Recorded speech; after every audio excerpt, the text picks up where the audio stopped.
We live in this society of pure delusion, pure unadulterated delusion out here, with a lot of these foot warmers running around. Now, for those of you who don't know what I mean when I say foot warmer, basically, I guess that's my new nickname for people who like to bring up the fact that I'm biracial or mulatto and then try to throw it in there as some type of insult to try to make it seem like these people are somehow above me, or I'm an abomination, or whatever silliness these people can conjure up in their mind. But reality is, as far as America is concerned,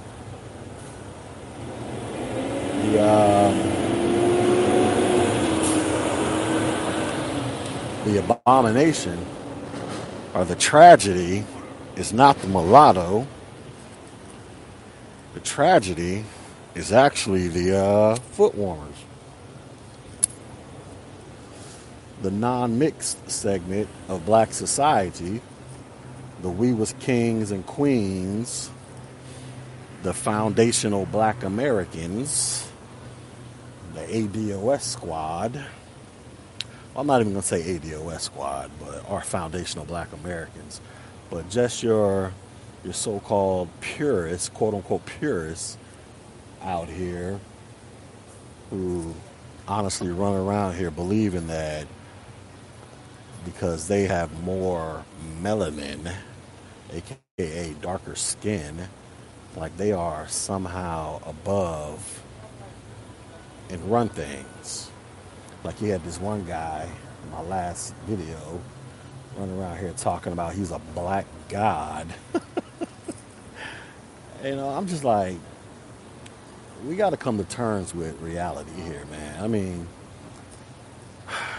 we got to stop acting like people's ability to get on social media and just say whatever they want and follow whoever they want to follow and like whatever comments they like or like whatever videos they like that actually translates into how the real world works. Because see, how the real world works is like this, as far as it comes to this whole colorism thing or skin color thing, or however you want to frame it.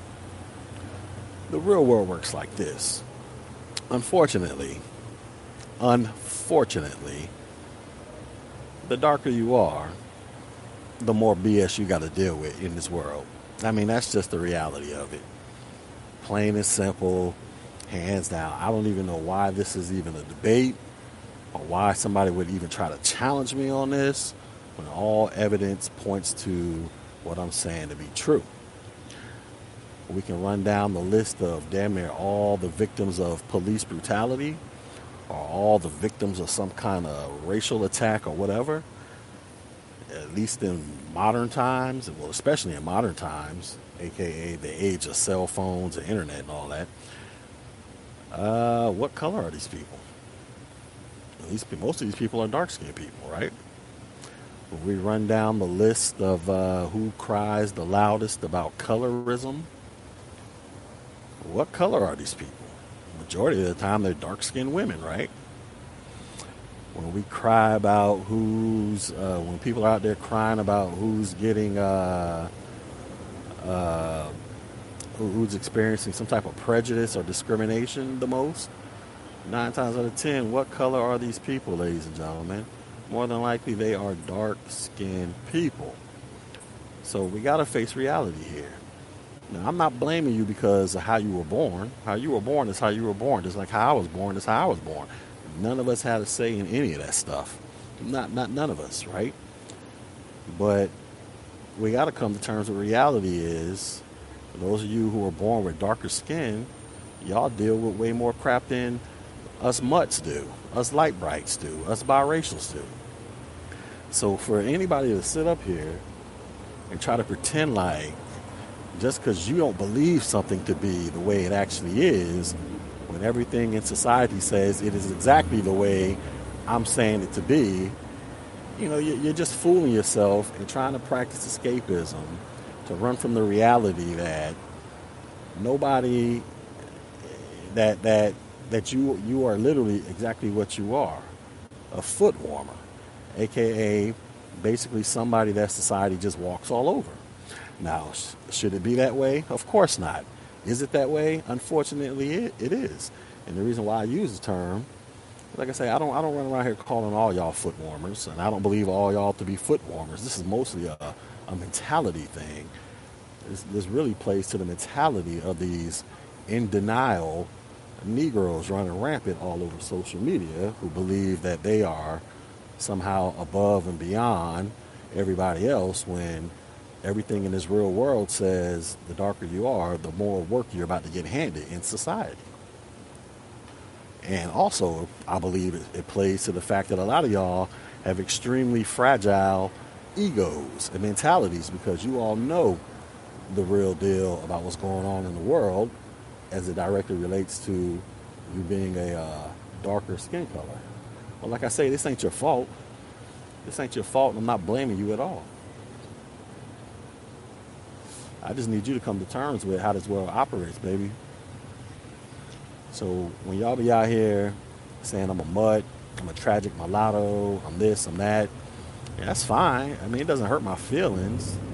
It really doesn't. What it really does is just further lets me know that you just don't understand how this world functions and operates in terms of recognizing your place at the bottom of the totem pole in society. And this is not me saying this. This is not me saying this just to pump my head up. This is history books saying this. I've even heard some of your babblers say similar things. Go to one of your favorite pro-black babblers. They'll always tell you that black society is at the bottom of society, is at the bottom.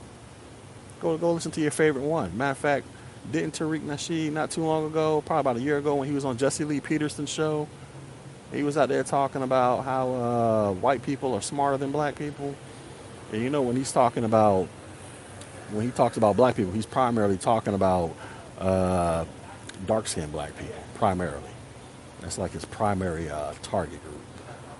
Or any of these babblers, that's their primary focus group, which is understandable because that's what they are. But y'all got to understand something. You calling me a mutt, mulatto, a half-breed, dude, what does that actually mean in real life?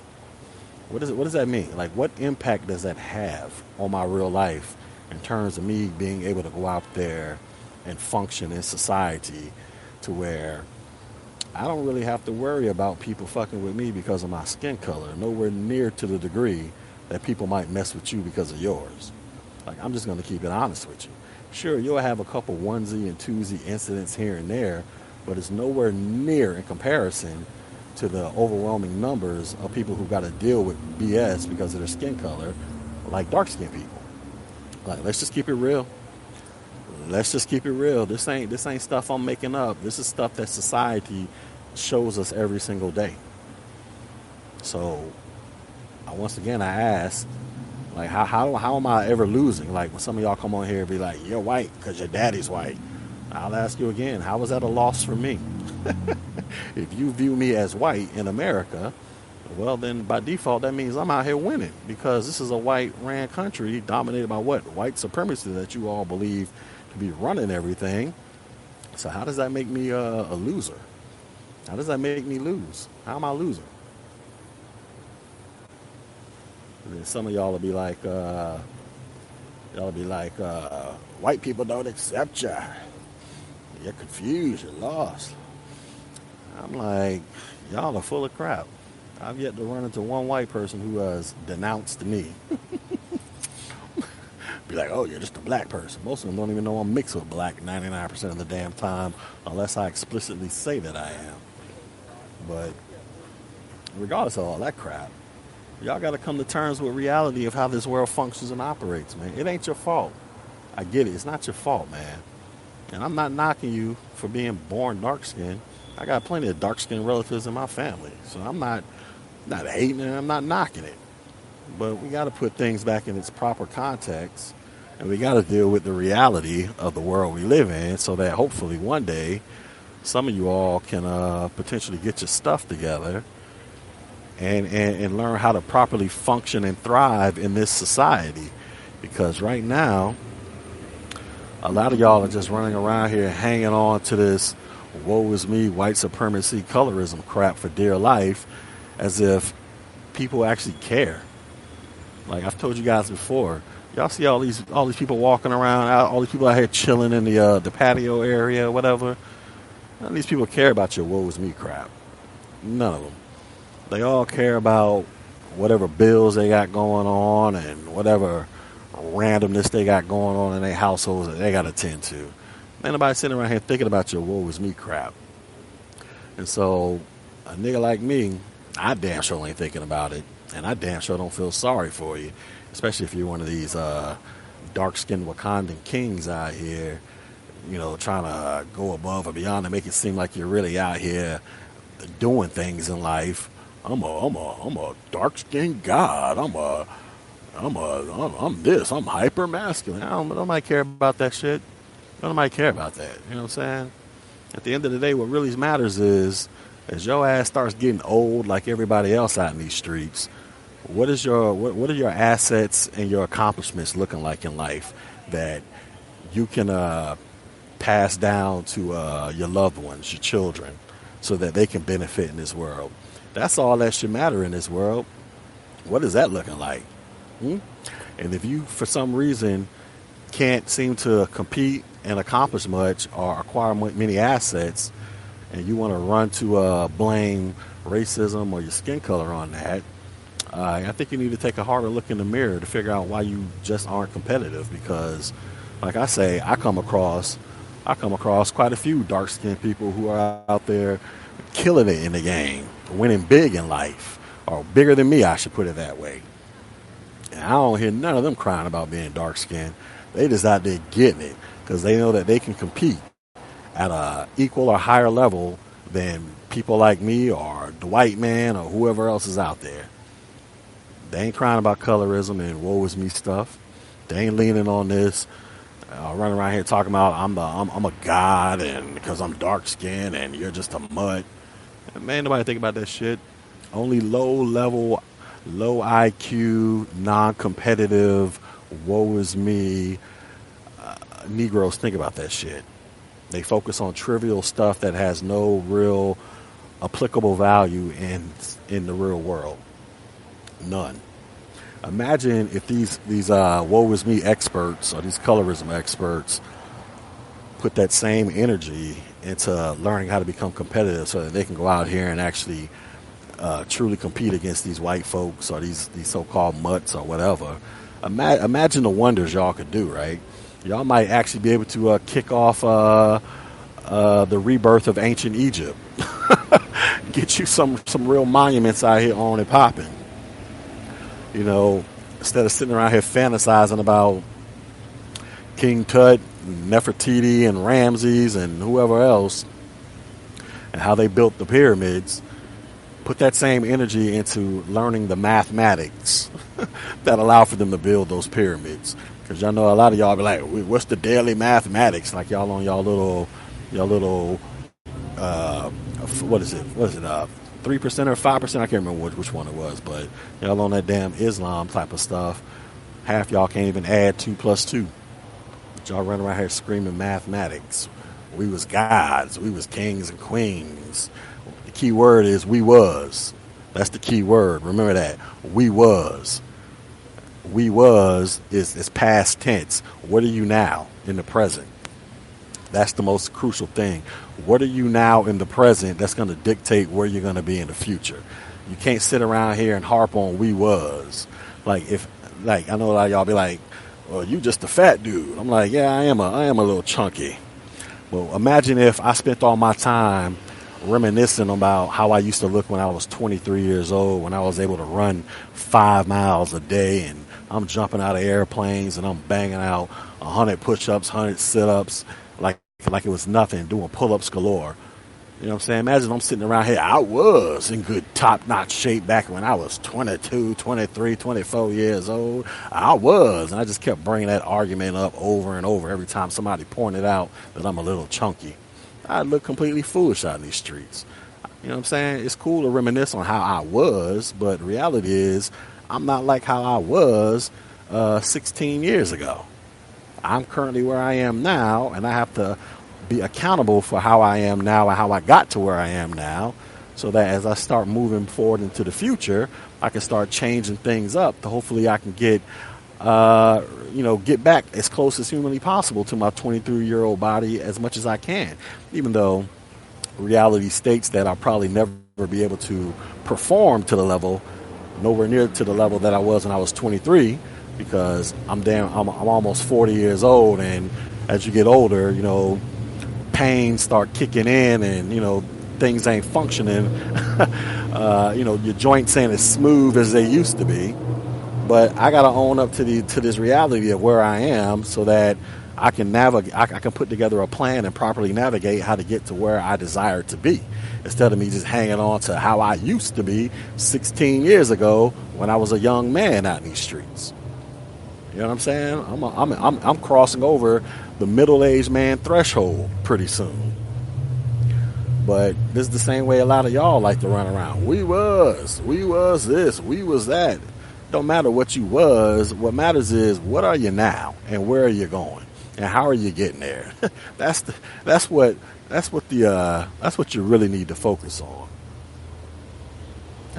Matter of fact, do you hear white folks running around here talking about we was living in caves, and we was troglodytes, we was this, we was living in filth and squalor until the Moors came through and showed us how to use soap and water. We was like this. When the last time I heard some white people reminiscing on that shit?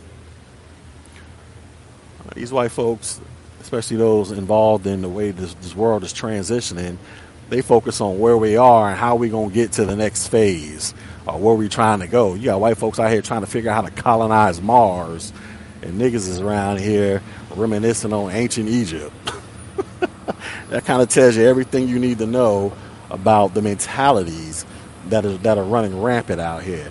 White folks is out here trying to figure out how to create autonomous vehicles that drive themselves with damn near 100% accuracy to that of a human being. And they're trying to figure out how to colonize Mars and all this other crap. And you got Negroes sitting around here fantasizing about life 5,000 years ago. Or if it ain't 5,000 years ago, they sitting around here fantasizing about antebellum slavery and Jim Crow, when everybody else is looking forward, trying to figure out how can we make the most out of what we got and keep it pushing. That's where we're at with this thing. But like I say, this is mostly dedicated to the foot warmer class, the low IQ, the use just a mutt class. I'm like, you can call me mutts all you want. Dude, I'll probably get that tattooed on me just to make you happy. You know what I'm saying? To add to my other collection of tattoos I got. But at the end of the day, what does that change? My mutt status compared to your foot warmer status, what does that change? Because if you are a foot warmer, by my definition of a foot warmer, i.e. your low IQ, your woe is me, your colorism crybaby crowd, if you're one of those foot warmers out there who constantly gets walked on in society, chances are you're not really winning in this life. You're not really winning. You're not really accomplishing much. Because you just don't have the intelligence, or you might have the intelligence, but you just don't have the drive and the intestinal fortitude to put that useless energy into something constructive that can actually become a benefit to yourself, your family, your cause, or ultimately black society. You just don't have it. And it shows every time y'all drop a video or you make a comment on social media, and you start crying your colorism crybaby tears, or you go into woe is me white supremacy mode. It shows you just don't have the skills to effectively compete and function in this world.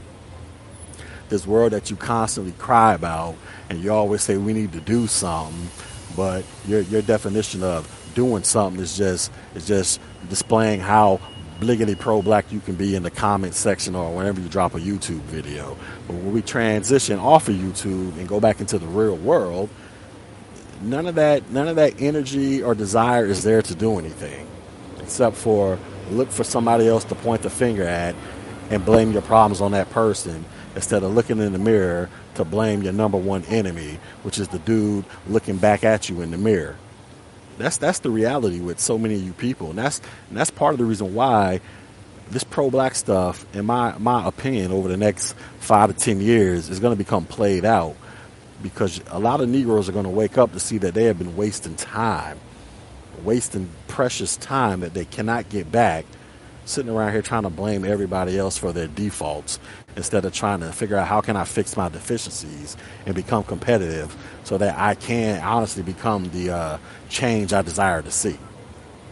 That's the problem with a lot of y'all. Y'all don't want to put in the work, but then y'all to sit around here and bring up the likes of Marcus Garvey, Malcolm X, and all the other greats of the past, and totally overlook the fact that these people had to transition and learn how to put in work in order to actually become the change that they desire to see. Meanwhile, y'all just want to listen to grandiose speeches all day long. That's the problem with a lot of you foot warmers out there, man. Y'all need to recognize what's really going on with y'all and why you are relegated to the foot warmer class, because you just don't want to become competitive. And some of y'all have the potential to become competitive, but just blinded by this woe is me crap or this colorism crap. And you're blinded by it because a lot of y'all legit just lack the confidence to go out there and get it popping. So when you hear somebody like me out here talking like this, it kind of digs into your feels, because I'm not here to cater to your feels. I live in the real world. I functioned in the real world for almost 40 years now. My adult life, starting at the age of 18, we're going on 22 years of this thing we call adulting. You know what I'm saying? So I'm no newbie to this. And like I told you guys before, when I was a kid coming up and when I was in college, I seen pro-blacks. It was the same shit with a lot of these niggas. Same thing that y'all talking today, them niggas was talking the same crap. But you look at the quality of their life today in the present, where these Negroes in their 40s and 50s, I mean, it's just sad. It's just sad looking at how a lot of them turned out when they could have became so much more. Because they have the potential, but they just choose not to exercise it in a constructive manner that can actually bring forth some type of real tangible value and change. That's the reality of the situation. That's why y'all don't like to hear it, and that's why y'all want to sit here. You ain't black, you ain't this. I mean, who cares? If I was talking this pro-black babble, I'd be black as hell all day. If I was on some Meechie X shit, y'all niggas would be calling me a Negro all day long. But being that I'm not sitting here coddling to your feels, all of a sudden I'm a mutt. Me and Meechie X, we both got white fathers and black mothers. What's the difference besides she being a female and I'm a male? She talks pro-black, I don't. So she's black, I'm a mutt. What's the difference between her and I? Ain't much of a difference. Besides those 2 points. Me being a male, her being a female, and she's on that pro-black shit and I'm not. But who cares? At the end of the day, if you embrace being a foot warmer, you need to understand how you got there and why you're still there and why you're more than likely going to remain there. Because nobody has love for foot warmers. Nobody cares. When you walk into a building and you wipe your feet on the rug, does anybody ever sit around and think about how much traction that rug has gotten, how much dirt is on that rug, and nobody give a damn about that damn rug. Once that thing gets worn out, they'll just toss that shit and put a new one down there. That's how it works with a lot of the foot warmer class in black society, man. The woe is me, low IQ, non-competitive Negroes. Once y'all time expires, you'll just be replaced by another one until their time expires. But meanwhile, the rest of the world will keep trucking along, moving forward, while y'all are sitting around here trying to figure out how come nobody shows any compassion and sympathy for you, and why you choose to just reflect on being mentally stuck in the past 24/7. Because you're mentally stuck in the past because that's an easier era for you to comprehend. You can't comprehend today's era and how to become competitive here. You refuse to learn how to get down with the program and how to compete. So it's easier to study the past and try to figure out all the mistakes they made, but for some reason you can't seem to take that same knowledge and make it applicable in today's society so you can go out there and become somebody and do something. But we need a foot warmer class. We need that. And unfortunately, a lot of y'all just keep making yourselves available to be foot warmers, man. So all your little mutts and mixed breeds and tragic mulatto comments. I mean, dude, nobody cares. Nobody cares about that crap. The only reason I'm addressing it is because I think some of y'all might be new here and y'all don't totally understand how I get down with this. So I gotta remind you how this thing goes. How this thing goes. Just look at history, B. Just look at the way the world operates and functions. But you can change it. It's just a matter of, do you want to change it? Do you want to become competitive? Because here's the thing. When you become competitive and you actually rack up a couple victories, there's no way in the world you could sit around here and be on this woe is me colorism shit all day long. There's just no way, because a new world opens up to you. A new sense of confidence overcomes you to where you feel like you can actually go out there and do some things with your life. The problem is a lot of y'all are scared to even try. It's just easier to blame other people. I guarantee you, a lot of you foot warmers out there, when y'all actually go out there and become competitive and get a couple small victories under your belt, you'll start changing your tune to where you might actually become a productive member of black society who's not running around here looking to blame white people or colorism on every damn thing. You'll actually embrace accountability for your life. And I think that's the scary thing. You don't want to be held accountable. You just want to go out there and just do whatever you want to do and hope that everybody else bends to your will like little toddlers. And sadly, some of y'all ain't figured it out as to why so many in black society get viewed and treated as toddlers, because look at your mentality. Adults are accountable for the things they do and the things they say. Children look to blame other people and constantly blame other people for why things aren't going their way. So anyways, that's my little rant. I'm about to go up here and stuff my face so I can have a healthy workout later on. So y'all be easy. Peace.